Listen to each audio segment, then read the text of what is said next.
Hi, this is Roger. Thanks for dropping by. Welcome to the Sunday chat.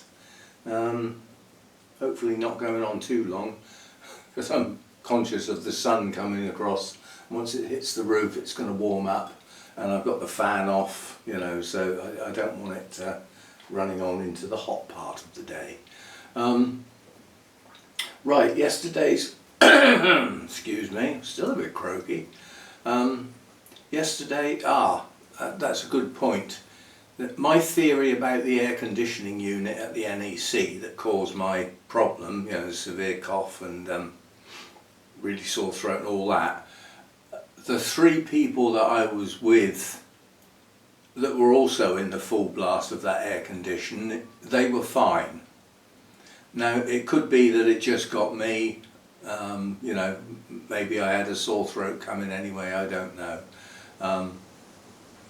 But I will still ask round on Saturday at Burnham's to see if anybody else was affected.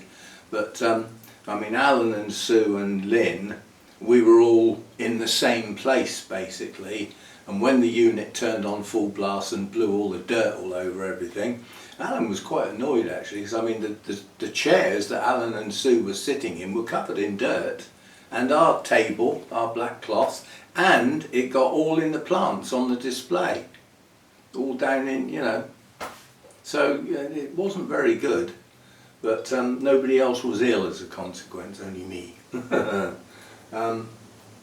Yes, so that possibly excludes that. I mean, if you think about it, at the NEC, you know, National Exhibition Centre, if there'd been multiple illnesses caused, the news would have got hold of it, yeah? So it would have been made a big deal of, you know. So yeah, it was probably just me, and it was probably just a coincidence that that air conditioning unit came on. So I think we can discard that. So that was that. It was hot yesterday. It's not going to be as hot today. There's actually quite a breeze blowing out there at the moment. Everything's wafting around in the breeze. That automatically makes it feel a bit cooler, not cold. Won't get cold till October, I don't expect. There is a threat of some possible thunderstorms along the south coast. I'll believe it when I see it. So at the moment I'm still having to, everything in the tubs, my bonsai and the garden tubs have to be watered every morning, and every other day I get the hose out and do the planted border and, you know, the actual plants in the garden sort of thing. And I'll just have to keep doing that. Now yesterday was the first long period away from home, and it felt a bit strange going with the door wide open. Knowing that I probably wasn't going to get back till sort of 5:30, 5:45. The door had been open all afternoon. It's going to be a bigger problem on Saturday. This Saturday coming, when we go to Burnham's, we're leaving here at like 7:15. Well, if it's going to be hot, which it is highly probable, I'm going to have to leave the door open all day. You know, from first thing in the morning till whenever we get back, 6, 7 o'clock in the evening. So, and if there's a breeze or anything, I shall have to tie it open or prop it open in some way, because if the wind blows it shut, you know, it'll turn this place into an oven. But it seems to be working at the moment, and I've just seen a spider up in the corner up there. It's not huge or anything like that, but it looks like it might be one of those false widow spiders again, if they're going to get about. I have a relatively easy solution for that, as well as all the flies that have got in and stuff like that, is I'll just put the hot box on, you know, that will solve the problem. And I won't have any trouble ventilating the place, because literally I'm having the door open anyway, aren't I, with the fan on full blast. And I won't have a fluffy friend to have to worry about. Still have to seal the door up, obviously. I don't want the fumes to get in the lounge where I am, but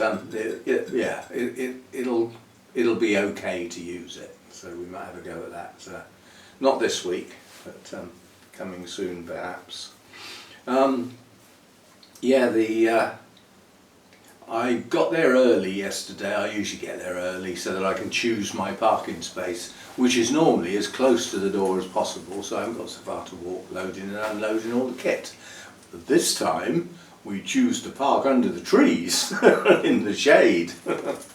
But it did mean a much longer walk carrying the stuff in and then back out again. It's quite funny, you know, you get out of an air-conditioned car, it's like getting out into an oven. Luckily the hall itself wasn't that hot inside. It was warm, but it wasn't too bad. And as soon as I got there, I pulled all the curtains on the south facing side of the building to stop the sun getting in and making it worse. So yeah, it was okay, it went okay. Very few people came though. I mean, we normally have around 30 odd people, we had 18. So that means the income's right down because you've got less people buying raffle tickets. You ran out of raffle tickets to do little hand slips of paper with a number written on. It's not up to me to get raffle tickets, although I did volunteer because I'll just get some on Amazon and get them delivered here ready for next time. But yeah, and next time is the garden party, so there isn't a raffle, so I've got plenty of time to do that. But yeah, actually ran out of raffle tickets. Yes, so that's done. Yeah, low numbers means low income. Low income, you know, the income offsets the cost of hiring the hall. Well, there won't be much offsetting done this time. Yeah, quite a few people missing, including some that were expected that didn't turn up. It's probably just they don't want to go out in the heat, you know, and sit in a hot hall. As it happened, the hall wasn't that bad, but you know, you wouldn't know that before leaving home, would you? We were also coming into July. August is traditionally holiday time, so there will be some people on holiday. You have to allow for that, you know. And a lot of people don't go abroad anymore, they holiday in this country, and anybody who's doing that thinks, well, we've got glorious weather. You haven't really, have you? Because when you're on holiday, you want to visit places, you want to walk round. You want to, is that comfortable in 30 plus degrees? For English people who aren't used to it, you know, that's the problem. Anyway, the talk went well. Peter, our chairman, did the talk based on fungi and the symbiotic relationship with orchids. There's an awful lot of orchid seeds that are, well, most are wind distributed, shall we say, because they're lighter than dust, they're tiny. You know, a seed pod can have tens of thousands of seeds in, and when it bursts they just float off in the wind. And that's why they produce that many, because where the seeds land they have to get certain types of fungus to penetrate the seed to make them work and germinate. If that fungus isn't found where they land, they don't germinate, they fail. That's why they produce such a big number. But yeah, it was quite an interesting talk. That all went okay, no kit issues. And then Lynn had some pictures of the some of the displays and some of the plants at the NEC, you know, and we managed eventually to get that working and get that projected up, and she sort of talked through them. Now the trip to Burnham's on Saturday, Lynn is adamant she won't be coming on the grounds that her family have organised something, and whereas she is very flexible, her family aren't. When they organise something, that's when it has to be, because they're sometimes taking time off work or whatever. They're, you know, busier people, not retired, so to speak. So so she's got to do that. But Peter, the chairman, has actually asked about joining us on the journey. I'm not sure he's ever been, but yeah, he made an inquiry that he wouldn't mind coming and sort of share the costs, sort of thing. So I explained that the way we share the costs, when Lynn comes, Hannah's happy to sit in the back because she often sleeps half the journey anyway. She's always short of sleep. When you start work at 4 o'clock in the morning, you're always short on sleep, aren't you? You know, she's got to be up at 3. She's got over half an hour's walk to get to where she works. you know, and there's no choice, you know, there's no public transport or anything that time of day, so she has to walk. And most of the time she walks to work in the dark, you know, so yeah, so she's happy to sit in the back. So I explained that what we do is Lynn always drives to Ringwood, just up the road from us, and there's a place you can park all day for free. It's a safe place because it's opposite a sort of car showroom, so there's people about, you know, it's not up a quiet street where people can sort of, you know, yeah, so that'd be okay. And what we do to share the expenses is where we stop for breakfast, Lynn pays for breakfast, so that's her share of the sort of fuel and for me driving sort of thing. So I explained all that. I haven't had a reply yet, but so that is a maybe. Otherwise it will just be me and Hannah that are going. But we will be going, and the chances are it's still going to be hot. So that's going to make that quite a tiring day. The journey will be okay, obviously, you know, aircon car and everything, that will be fine. The place where we have breakfast, it'll be quite early in the day. Hopefully they'll have had the windows and the doors open first thing, so it shouldn't be too hot in there. But the actual nursery itself, there's only so much heat you can let out of ventilation slots in the roof and things. That could be quite hot in there. So we'll see how it goes, but yeah, it'll still be a nice day out. There'll be lots of people there I know and everything, so that will be that. Now talking of dark and light, this is the month of change with the daylight hours. You have to bear in mind when July starts, you're only a week away from the summer solstice, yeah, which is the most amount of daylight hours that on that day, and gradually the daylight hours get shorter, and this month has quite a dramatic change because at the start of July, the sort of sunrise to sunset, the official amount of daylight hours, which I've always explained is not the amount of daylight hours your plants are getting, yeah, you can knock off at least half an hour either end of the day that's not bright enough to do the plants any good. You know, as the sun rises, that light, your eyes adjust, that light's not good enough for growing plants.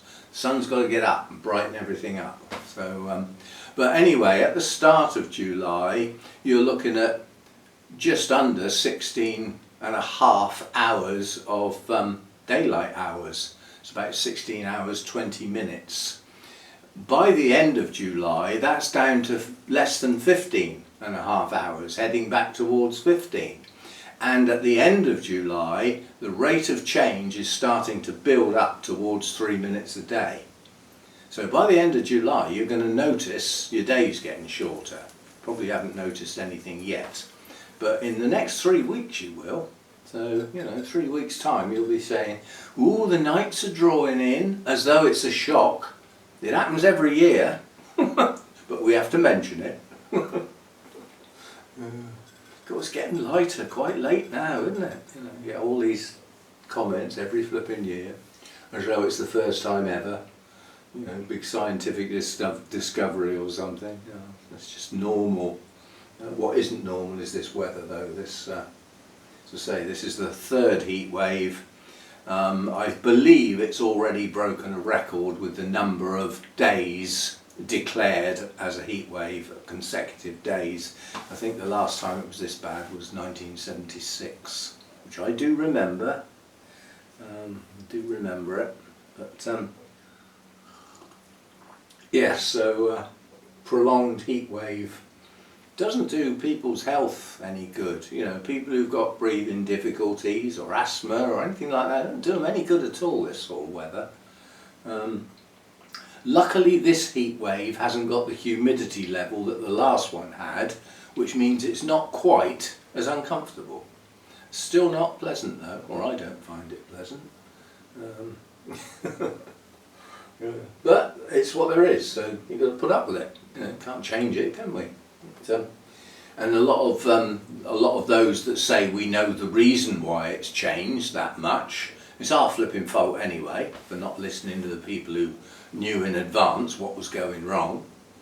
So say when you get you know, like the Industrial Revolution in this country and all the inventions that were done and the sort of steam trains coming in and the big factories making steel and all that sort of stuff, all that muck that was getting chucked up into the atmosphere, we didn't know how bad that was going to make things later down the line. We didn't know. So everybody just went ahead and never gave it a second thought. It's the same with smoking if you think about it. You go back, you know, all the film stars used to smoke in the films, you know, dream of allowing that now, would you? Setting a bad example. But yeah, we didn't know. Once we were told, we did know, and then you choose, you know, what to do about it. From nothing to something, you know, but you get choices. Without the knowledge, there are no choices, are there? So yeah, yeah, the damage is done now. You can stop it getting too much worse, I suppose. Whether that's going to do any good or not, I really don't know. I'm not so sure. I've got a feeling the damage is done and we're just going to have to learn to live with it. But lots of the farmers are harvesting early with quite poor, you know, poor yields. They haven't got the yield they expected because you know, the things like wheat and that are maturing early. They haven't had the moisture to be able to grow to full size, so they're not going to get anywhere near, which is going to put food prices up, guarantee it. You know, things like you know, potatoes, carrots, the root crops, the things that grow in the ground, without moisture they don't grow much, you know. And if it's that hot and there isn't any moisture, then the leaves die, and if the leaves die, obviously what's underground just stops growing, so that's as big as it's going to get. So yeah, not good. We can do without it. School holidays will be starting soon, might be next week even. Obviously it'd be great for the kids on holiday because it means they can go out and play every day and not have to sit indoors looking out the window. When's it going to stop raining, Mum? You know, I can remember being like that when I was young. We were out every day, early, you know, like 7:45, 8 o'clock. You get your breakfast, get on your bike, go meet up with your mates and off somewhere. And you came back when you were either hungry or it started to get dark. You know, all day, you know. But they say times were safer then. I don't know whether they are or whether it's just people worry a lot more nowadays. You get pressured into worrying the way the media work nowadays. You know, you get situations that are nothing to do with you or your area or anything like that, but they worry you with it. And then people become worried about something that's not really a problem, you know. So. And that will probably have some sort of mental health title nowadays. You're just a bit worried about stuff. Just live with it. Man up. All these flipping mental things. It's just to get on benefits with a lot of the adults. They're just as lazy sods that don't want to go to work. So they almost invent something that is difficult to prove. I mean, if I looked up and admitted to you today that I've got, let's pick one that I can remember, ADHD, which I'd probably have to look up. But how easy is that to fake? Seriously? Well, you can get on benefits with that now, you know. Still, that's the way the world's gone. And it's been allowed to go that way. So whose fault is it? You know. And we are about to get a new Prime Minister. It doesn't look like there's a competition, so we know who it's going to be. And we may have to all sing the song, Meet the New Boss, same as the old boss, because it's still the same political party. So the underlying fundamentals won't be changing much. So what good has it been, apart from the fact that the one we've got now is probably the most despised one we've ever had. Anyway, the new bloke is a popular bloke. He needs to do some pretty drastic stuff to appeal to everybody. pretty drastic. We shall have to wait and see, because we don't know, because he hasn't said what he's going to do yet. And the fact that he doesn't have to lay his case out to be in competition with the others, he hasn't got to do that. He can wait until the official bit of paper's done, and then he can tell everybody what he's going to do. He'll have to lump it, you know. But he will be changing some of the cabinet, that's for sure. So some of those front faces you see in our Parliament waffling away and not doing very well in a lot of cases. I mean, the thing is that party, that political party, has got some flipping good people in amongst it. But they're not the ones with the loudest voices. They're not the ones that push to the front, unfortunately. So they get shouted down a lot of the time. Right, so that's that. We don't want to go down that rabbit hole, do we? Right, so yesterday's meeting, at the AGM, I did actually, I think I came either third or second, I can't remember now, in the overall competition for the year. So each month when there's a meeting, you put a plant in and you get some points. And you can get, you know, well, you just get a little card saying that you've come third or second or first in either in the open class or the experience class. But at the end of the year, at the AGM, it gets announced, you know, the sort of winners, basically. You don't get anything for it, you just get another little bit of cardboard with it written on. We don't splash out a lot. But I've always said that if you want to win that or come in the placements, all you've got to do is put a plant into every meeting. Don't miss, make sure you put something in. So, I took something along. But I didn't take it along for that reason, I took it along for a totally different reason. You are about to see a plant in bloom, and I can stick my neck out and say quite safely, it is the only one in this country. It's that rare. And I've never seen it in bloom. The thing is, one of the original species that goes into it is newly discovered orchid, so it hasn't had time to sort of filter out or anything like that. But mine's a hybrid, so it's not only a new species, newly discovered species, but it's also been hybridized. Now, the people who've done the hybridization will probably have done different hybrids, so there won't be many of these, and they'll be in the Far East. Getting them over here takes time, and there has to be enough spare for that to even happen. So, as I said, I can virtually guarantee this may even be the only plant in the UK, but the guy who I bought it from had two, so in theory the other one may have been sold to somebody. He might have taken it home with him. But it's now in bloom, so we'll have a look. I never expected this plant to bloom this year, or even next year. I bought it as a young plant to grow on. That's the plant. Yeah? Got a new growth here, it's got another one just starting, and it's got some roots pushing out now, but it has one long cane. And on the end of that cane we now have blooms. See if I can get one round facing the camera for you. You can get the camera to focus, obviously, that's the hard bit. These are quite attractive. Got a lovely deep purple tip to the petals and sepals, deep colour in the lip, and two dark brown spots. Those spots are so dominant that they actually show through the bud before it opens. But yeah, they're very, very attractive blooms, very attractive.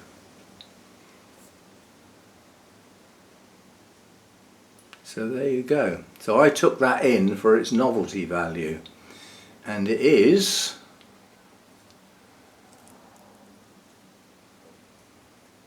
that. And the Jinghuanum part of that species, that's the newly discovered species, and then that's crossed with Bensonii. So I suspect in this country that plant is unique, and it's just come into bloom. But there won't be mature specimen plants of that, because it's only just been produced as a hybrid. As I said, I didn't expect that to bloom this year, or probably not even next year. So that's a bonus. And I took it in to show people, you know, and explain the rarity of it, and how it's come about. We got one of those, including the person who organises the show thing can't spell. The main plant, the one I was on about, the newly discovered plant's okay, but look at the other one. That's supposed to say Bensonii, not Benier. Anyway, so that actually got a third place. I didn't take it in to be part of the competition, but in the display area it was a bit cramped. So I thought, I'll blow it, I'll put it on the competition table. There's a gap between two plants. So I put it in there. So again, that's now added some points to my total. Ready for the next AGM next June. I was going to take the big dendrobium in with all those blooms on, but it's still got a few scale. Now that was a nice greeting when I got home as well. One plant on the floor, bark all over the place, and another one fallen over with half its bark fallen out. I've picked them up, but I haven't sorted out replenishing the bark on top of the plant. Yeah, it was the Dendrobium apollen, which when we looked at the plants over here when I did the watering session, I did say this one won't stand up. Well, it had obviously been watered recently and was standing up at that point. Well, obviously plants start to dry out and the pot gets lighter. So that keeled over and took the Zygonessa, or whatever that, Zygopetalum intergeneric, actually knocked that over as well. Luckily it doesn't look like it's damaged any of the buds, or the plant for that matter.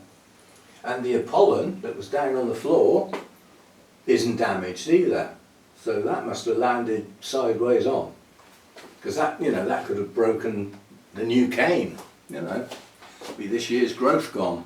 So I got away with it, but you know, to get the hoover out and clear up all the flipping bark.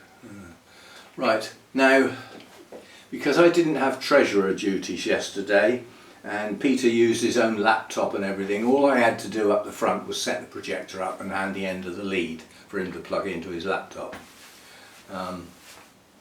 So I didn't have much to do. There was no payments or anything, although we did reintroduce the shop, because Tony went in, the show manager. His daughter runs the raffle normally, and the windy thing, you know, that you put the tickets in and put your hand in to draw a ticket out, lives in a cupboard at the hall. It doesn't get taken home each time. And she normally goes in and gets it and brings it out, sets everything up. But he either helped or went in with her, and he came out, he said, "What's all this stuff in the cupboard?" You know, there was a big bag of the coir chunks, plant labels, plant clips, some packs of sphagnum moss, you know, the compressed packs or stuff. "What's all this stuff?" He said, "Well, that's endearingly known as the shop, which is part of our assets, so it's accounted for in our books, but nobody can be bothered to get it out and put it away again, so it just lives in the cupboard now. We've got no idea how much to charge for it. You know, it's got no real book value, and it's also been in there ages, so I don't even know if any of it's any good." So he took it straight up on the table, got a felt tip pen and wrote prices on everything, and we sold quite a bit of it. So we got rid of like over half of it, I think.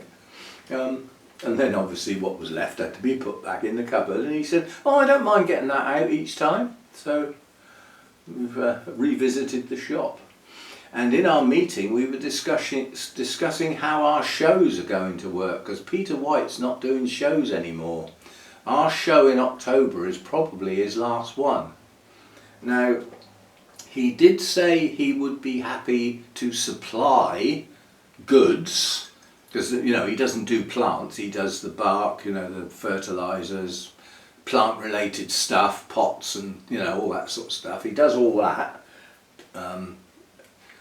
Orchid Accessories, I think his website is, Peter White Orchid Accessories, but he's not going to shows anymore, so he won't be there, and therefore he won't be bringing the stuff, setting it up, selling it and then taking it away again. We were discussing what we ought to do about that.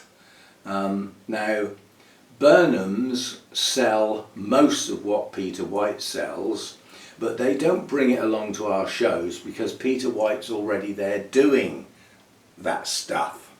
But if he's not going to be there anymore, then I'm sure Burnham's can be persuaded to put a lot more of that stuff on, and obviously room can be made for that to be part of the display because Peter White won't be there. So his space, we can hand some of that to Burnham's perhaps, and they can do the pots and the fertilizers and you know all that sort of stuff, and the bark. And they're already quite excuse me, they're already quite happy to do pre-orders, so you can contact them and say, I want this, this and the other, can you bring it to the show please? And then you don't have to pay the postage, and they're happy to do that, so we think we'll be okay. Our next show is going to be a bit different because at the previous autumn show I was stood chatting to a group of people in the middle of the hall, and I looked at Peter and I said, have you seen the amount of space that is totally wasted at our show, because everything's around the outside and the centre's got nothing in it. I said, this is a huge amount of space with nothing in it, because I said the people who come to see the plants and buy the plants walk round the edge where it is. This is just like, this is for people with a bit of common sense to have a chat, because the people without the common sense stand in a group in front of one of the displays so people can't get at it, and that's where they chat, or they stand in the doorway and have a chat. But the ones with the common sense move somewhere out of the way if they're going to stand and have a natter. But so this time Jane, the assistant treasurer, is a member of the local bonsai society, so they're coming to put a display on down the middle of the hall. So it'll be a combined orchid and bonsai show. They are hoping to rustle up some customers, obviously, some members.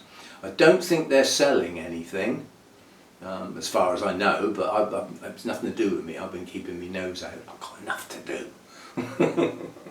But yeah, we thought we'd try something new, you know, so that's that. Right, now the other thing is, because I didn't have much to do, I'll get to the point in a minute, you know me, I took the camera in and I filmed the orchids along the table. So some of those were display orchids, some of the ones that were in the competition element, but they're just on one long bench. I haven't differentiated or anything, I just filmed along the camera while Lynn was nattering at the start prior to the talk. So there's a point where everybody sat down out of the way. So I just went along with the camera while Lynn was doing her bit up the front. Everything she was saying I'd already heard in the meeting, so I didn't need to listen to it. I wasn't being rude. So I got some filming done. I'm going to add that clip on the end of this video on the grounds. It's only a short clip. There's talking going on that has got to come off, so I will have to add some music on, but it's just a short clip. It'll be a nice way to end, you know, today's video. And apart from that, this is the end of today's video. I can see that sun, it's touching the corner over there, so I need out of here before it starts to get too hot. I do let it get a little bit warmer. I mean, I will have the humidifier on for a bit, because it's dropped down below 80. I'll boost it right up, but you know, in an hour's time the door's going to be wide open for most of the afternoon, so you know, the humidity will be gone anyway. It was down to 53% when I got home yesterday, but 20 minutes and it's back up again. You know, once I can shut the door round, fire that little beauty up, and you know, it comes up really quickly. So that's how I'm having to do it. I don't like the humidity dropping that low with the heat, but it's the only way I can stop the heat, adding another 4 or 5 degrees on with the door shut, which I'm not prepared to do.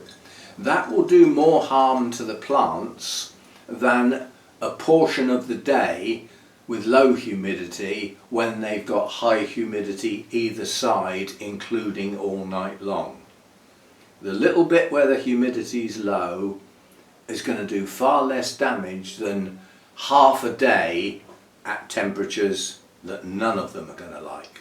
So that's how I'm working it. Right, so thank yous. I haven't even checked today to see if we've got new members, but I did check yesterday and there weren't any, so if there are any that happened overnight, I'll apologise. Oh, and overnight, my internet went down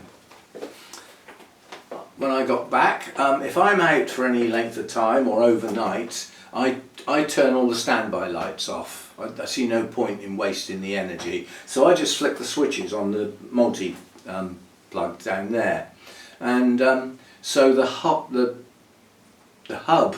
had been off all day.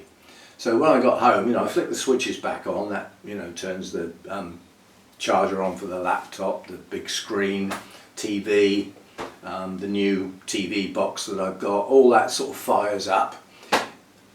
The hub's got a red light, and it wouldn't go away. I tried rebooting the thing on the wall. And that came back on, 3 green lights, but the flashing light was off. Still a red light. I could not sort it out. Now, I stayed downstairs last night because it's too hot upstairs basically, so I slept in my comfy chair after I'd watched the football. Yes, I am admitting to watching the football. I don't normally, but I was sat in front of the TV anyway. I'd just as well watch it, hadn't I? I did fall asleep for a portion of it, but not too much. But somewhere after the football, everything fired up again. And the only thing I can think of is that the system was overloaded due to this sheer amount of people using the internet to watch the football. Yeah? It's the only thing I can think of. And the fact that my system was off, I was trying to rejoin the load of people that had probably overloaded the system, so I didn't get a look in. I think that's what happened. It's quite funny. I found the customer services number on an invoice on the laptop. Obviously, you don't need, that's stored on the laptop. Don't need the internet. Got the number, phoned it up. Got a pre-recorded message saying that our phone lines are not manned at the moment. For the opening times, check our webpage. What do you think is the most popular phone call to customer services for an internet service provider? It's gonna be, my internet's down, can you fix it please? So having a message that says check the website's a bit dim, isn't it? Duh! I have no internet, that's why I'm phoning you. But anyway, I didn't need to follow it up because it all came back on, so it's all right now. Yeah, so that was a bit of a blow. It meant I couldn't check to see what comments have been added to my Phalaenopsis video, but I got to see it all this morning, so it's not a huge big deal. Had it been down all day today, it would have been a big deal, because I wouldn't have been able to download the comments to be able to reply to them. Wouldn't have been able to load this video, and I wouldn't have been able to let you know what's going on. So it would have been a big deal if it had been down during today, but it's not. It's all back up and running again. So anyway, as far as I know, there's no new members, but we still do the thank you for those that are members, and I will make an apology to my members. You should have had a video by now at the beginning of the month, and I forgot. It's not marked on my calendar, so it completely got forgotten. I will probably get one done tomorrow. I know Monday's my day off from YouTube under normal circumstances, but as this is my mistake basically, I will probably do a members only video for tomorrow. I haven't got a clue what about yet, but I'll sort something out. So we'll probably get one of those tomorrow, and sorry for the delay basically. But thanks for being members, either on the Patreon site or as a YouTube channel member, and thanks to everybody else who watches the videos, leaves comments, and if you're not subscribed, it would be nice if you did so. Don't take any notice of the word subscribe. There's no money, you don't have to part with any pennies, it's just a tick box. But it helps the channel look as though it's growing from a YouTube point of view, which means they're more likely to promote my videos because they see the channel progressing. If a channel's going downhill, they lose interest, they don't promote much.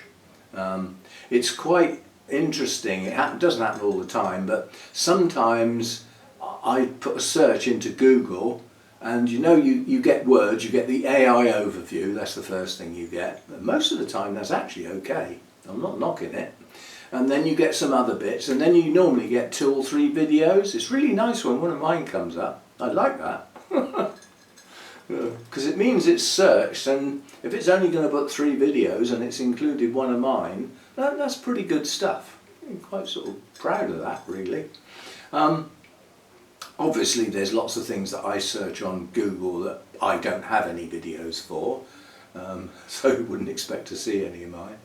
But yeah, an unusual orchid name that I happen to have had one and have done a sort of guide or something in the past. That will come up, so that's good.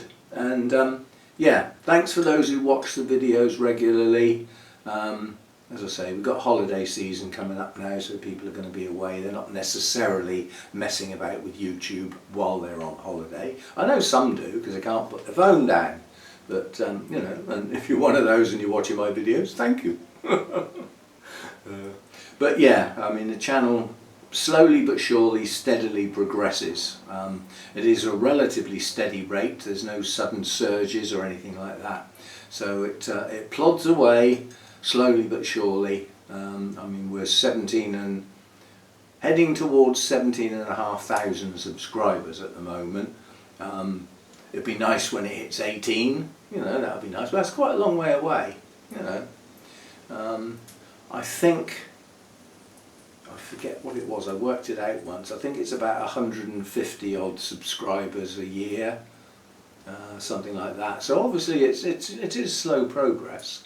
I mean, you get some channels absolutely rocket and get tens of thousands of subscribers in a few months, but not on the subject of orchids. That doesn't happen.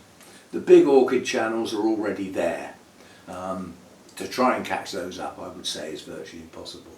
So I plot away in the background doing my little bit, and I appreciate the people who follow my channel and their reasons.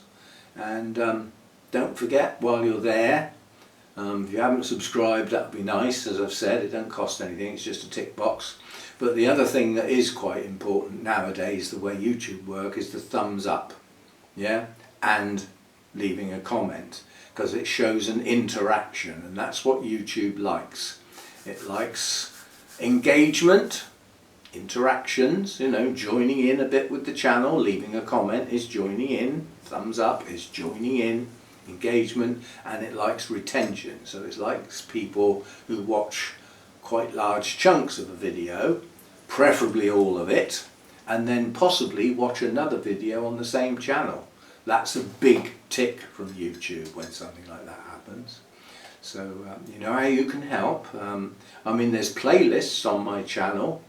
If you're if you're not doing anything and your laptop's just sat there doing nothing, stick one of my playlists on. You don't have to be there watching it. YouTube doesn't know. It's not spying on you. If you're out doing gardening for 2 or 3 hours, you can run half a dozen videos in that time. It all helps the channel.